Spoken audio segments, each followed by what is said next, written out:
नमस्कार, मैं मोहम्मद आसिफ और आप देख रहे हैं SPN9 न्यूज़। कांग्रेस की महासचिव प्रियंका गांधी ने एक चौंकाने वाला ऐलान किया है, जिसको सुनकर सब लोग आज यूपी में खास करके जितने भी नेता हैं वो परेशान है और हैरान है कि अब किस तरह की रणनीति बनाई जाए। लेकिन उससे आगे भी निकलते नजर आ रहे हैं आरएलडी के अध्यक्ष जयंत चौधरी। उन्होंने ऐसा ऐलान किया क्योंकि उसके पीछे फिलहाल उसके आगे कोई नहीं है, क्योंकि उन्होंने बहुत बड़ा ऐलान किया है कि अगर उनकी सरकार बनती है तो 1 करोड़ युवाओं को जो है वो नौकरियां देने वाले हैं। सवाल ये भी है कि प्रियंका गांधी के जितने भी मैनिफेस्टो में उन्होंने वादे किए हैं वो जमीन से कितने जुड़े हुए हैं, क्योंकि जो नौकरियां देने के वादे हैं वो पीएम मोदी से हम लोग सुनते आ रहे हैं 2014 के बाद। जो भी अगर जेन्युइन भी अगर वादे करते हैं तो लोगों को एक जुमला ही लगता है। लेकिन प्रियंका गांधी 2022 के चुनाव में कुछ ऐसी मैनिफेस्टो लेके आई हैं, ऐसे वादे लेके आए हैं जिसपे लोगों को थोड़ा थोड़ा यकीन भी होने लगा। इसी तमाम चीज़ों पर आज हम लोग जिक्र करेंगे। अनुजा इस वक्त मेरे साथ है। अनुजा, आपका बहुत बहुत स्वागत है। सबसे पहला सवाल ये है कि जो एक से एक ऑफर आ रहे थे, इस बीच में प्रियंका गांधी सबसे आगे चल रही थी इस रेस में, लेकिन उन्होंने आज सुबह ही ट्वीट कर जो है ऐलान किया कि बस को फ्री करेंगे। लेकिन उससे पहले आरएलडी के अध्यक्ष जयंत चौधरी ने जो ऐलान किया है 1 करोड़ युवाओं को रोजगार देने का, ये कहाँ तक संभव है? उसके बाद मैं प्रियंका गांधी के हर एक मैनिफेस्टो पे बात करता हूँ, लेकिन जो आरएलडी ने कहा है इस वक्त सबसे बड़ा उन्होंने ऐलान किया, क्या ये कोई फर्क डालेगा या भी ये भी एक जुमला की तरह बनकर रह जाएगा? देखिए, मुझे नहीं लगता है कि 1 करोड़ युवाओं को जो है वो रोजगार देना संभव है, क्योंकि ऐसे जुमले जो हैं बहुत बार किए जा चुके हैं, लेकिन ये पूरा नहीं हो सका है और ये एक बार फिर से उसी कैटेगरी में जाता हुआ नजर आ रहा है। लेकिन अगर मैं प्रियंका की बात करूँ तो प्रियंका गोरखपुर में जाती हैं तो पूरे हिसाब किताब से जो है वो ऐलान भी करती हुई नजर आती हैं। उन्होंने महिलाओं के लिए ऐलान किया, 40% महिलाओं की उम्मीदवारी की पार्टी में बात की है और यहाँ तक वो खड़ी भी उतरेंगी। तो ऐसी वादे वो लेकर आ रही हैं जो वो पूरा कर सकती हैं। और मैं बता दूं कि बेरोजगारी को लेकर उन्होंने भी ऐलान किया है। उन्होंने कहा है कि 20 लाख तक के युवाओं को, जो 20 लाख युवाओं को जो है वो रोजगार देंगी। तो ये समझना होगा कि आंकड़ों का जो यहाँ पर हिसाब है ना, वो बहुत ज़रूरी है कि उसको सही ढंग से रखा जाए, क्योंकि 1 करोड़ के वादे तो आप कर सकते हैं कि युवाओं को रोजगार दिला देंगे, लेकिन ये ज़मीनी असर हकीकत पर जो है वो सही साबित होता नहीं दिखता है। सही साबित होता नहीं दिखता, इसमें बिल्कुल कोई शक नहीं। लेकिन जिस तरह से आपने बाखूबी खुद ही बता दिया अनुजा कि प्रियंका गांधी ने कभी बस फ्री तो कभी जो है किस तरह से गैस सिलेंडर को लेकर उन्होंने कहा, युवा के रोजगारों को लेकर भी उन्होंने कहा, लड़कियों को लेकर स्कूटी, लैपटॉप, स्मार्टफोन, तमाम चीज़ें का। लेकिन ये वादे ऐलान करने से सबसे बड़ा जो फर्क पड़ने वाला है, सबसे बड़ा जो दिक्कत का सामना होने वाला है यूपी में किस पार्टी और कौन से नेता को?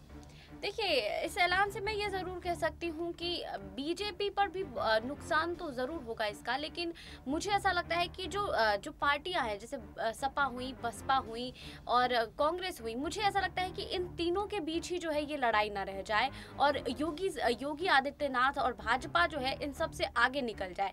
क्योंकि अगर मैं बीजेपी की बात करूँ तो बीजेपी लगातार जो है वो इन सारे मुद्दों से हट कर जो है अलग काम कर रही है, लेकिन कांग्रेस पार्टी की अगर मैं बात करूं तो सिर्फ वो जमीनी मुद्दे उठा रहे हैं। तो ये यहाँ पर इस चीज को समझना होगा कि बीजेपी की रणनीति काफी उलट है और कांग्रेस की काफी उलट है। तो ये देखना काफी दिलचस्प होगा कि आखिर जनता किसको अपना समर्थन देती है। जनता किसको अपना समर्थन देती है, यही सबसे लाजमी सवाल भी है बिल्कुल 2022 में कि जनता किस ओर जाएगा, किस वादे पर जाएगा, किस पार्टी के वादे पर यकीन करेगा।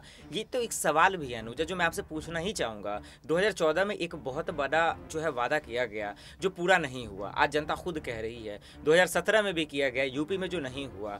लेकिन आपको क्या लगता है कि 2022 में जो किए जा रहे हैं वादे चाहे तमाम पार्टियों की तरफ से, क्या जनता वाकई में इस बार भी यकीन करेगी? या फिर जिस तरह से कोरोना महामारी के बाद डबल मार पड़े हैं, महंगाई की मार, बेरोजगारी की मार, क्या इससे जनता पूरी तरह से सीख चुकी है? क्या आपको लगता है कि कोई ऐसा पार्टी है जिसकी तरफ जनता भरोसा जता भी सकती है या फिर एक उम्मीद कर सकती है? क्योंकि मुझे नहीं लगता कि पूरी तरह से वो भरोसा करने वाली। आपको क्या लगता है? देखिए, अगर मैं बात करूं योगी सरकार की, तो मैं उन्होंने जो है कोरोना काल में कैसा काम किया है वो वहाँ की जनता बखूबी जानती है और अब चाहती है कि बदलाव हो।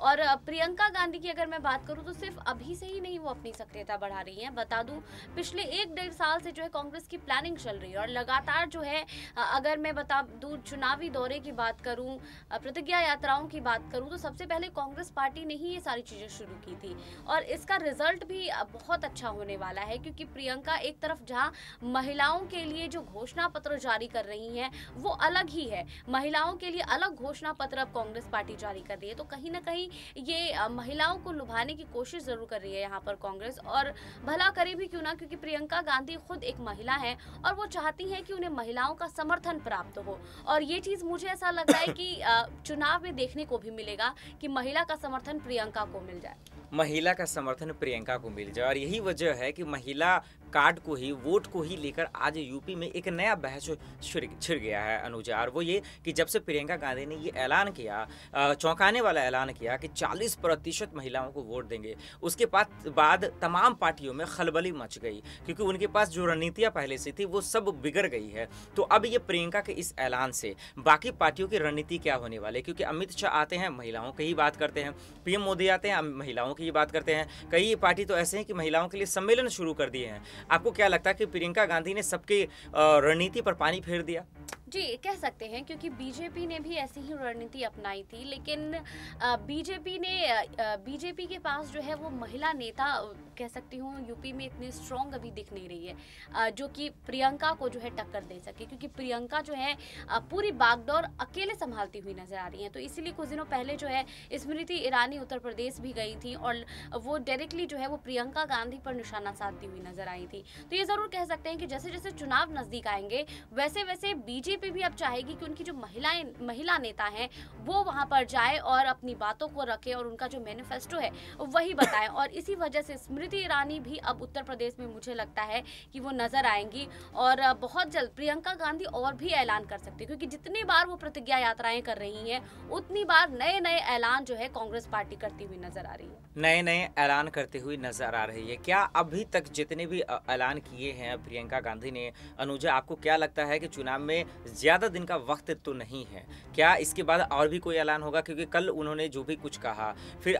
इससे पहले लखनऊ में प्रेस कॉन्फ्रेंस कर जो कुछ कहा, लेकिन उसके बाद आज अचानक से ट्वीट कर फिर बस फ्री करने का जो है एक तरह से ऐलान करती हैं। ये बहुत चौंकाने वाली खबर है, क्योंकि दिल्ली में आप देखिए तो महिलाओं के लिए बहुत आज़ादियाँ हैं, क्योंकि बस फ्री है। तो यूपी एक बहुत बड़ा राज्य है, अगर ऐसा होता है तो महिलाओं के लिए कितना फायदेमंद होगा। और प्रियंका गांधी को क्या मान लिया जाए कि जीतने का सूत्र या जीतने का फॉर्मूला यहीं से मिल जाएगा?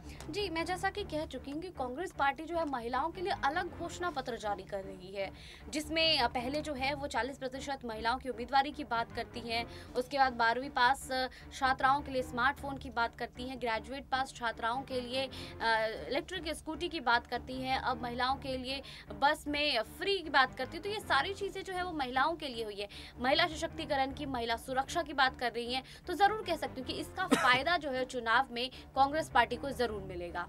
जरूर मिलेगा। तो चलिए एक आखिरी सवाल पे जिक्र करते हैं अनुजा, जैसा कि हमने चौंकाने वाले खबरों पे बात की है, 2022 को अगर थोड़ा सा छोड़ देते हैं, 2017 का जिक्र करते हैं, भारतीय जनता पार्टी ऐलान करने में बहुत बड़ी पार्टी है। आपको क्या लगता है कि जब उनकी तरफ से मैनिफेस्टो आएगा, अभी तो फिलहाल लैपटॉप का ही जिक्र हुआ है, तो क्या मान लिया जाए कि सबसे खतरनाक चौंकाने वाला ऐलान बीजेपी का ही रहेगा 2022 के चुनाव में? कह सकते हैं, क्योंकि अगर मैं बात करूं कांग्रेस की तो कांग्रेस पार्टी जो है बहुत पहले ही अपने मैनिफेस्टो को जारी करते हुए नजर आ रही है, लेकिन कहीं ना कहीं भाजपा जो है भी पीछे चल रही है। और अगर भाजपा आएगी तो मुझे ऐसा लगता है कि पूरी रणनीति, पूरी प्लानिंग के साथ अचानक से एक बार आएगी, तो उसी का भी इंतजार किया जा रहा है कि आखिर भाजपा के मैनिफेस्टो में क्या क्या सारी बातें होंगी, क्या क्या रहेगा और कब क्या ऐसा ऐलान हो जाए जिससे जो है तमाम लोग जो है हैरान हो जाए, देखना होगा। लेकिन इस वक्त का एक छोटा सा और सवाल अगर मैं ले लूँ अनुजा सर, क्या इस बार बहुत इंटरेस्टिंग होने वाला है 2022 का चुनाव? जी क्योंकि अगर मैं पहले की बात करूं विधानसभा चुनाव की, तो उस वक्त कांग्रेस पार्टी की इतनी सक्रियता नहीं दिख रही थी,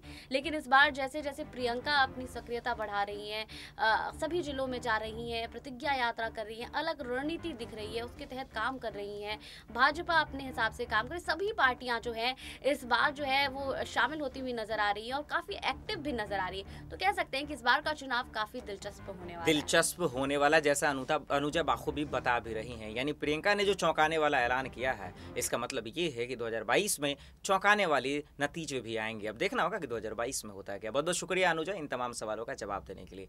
फिलहाल के लिए इतना ही, बाकी खबरों के लिए देखते रहें SPNI न्यूज़। नमस्कार।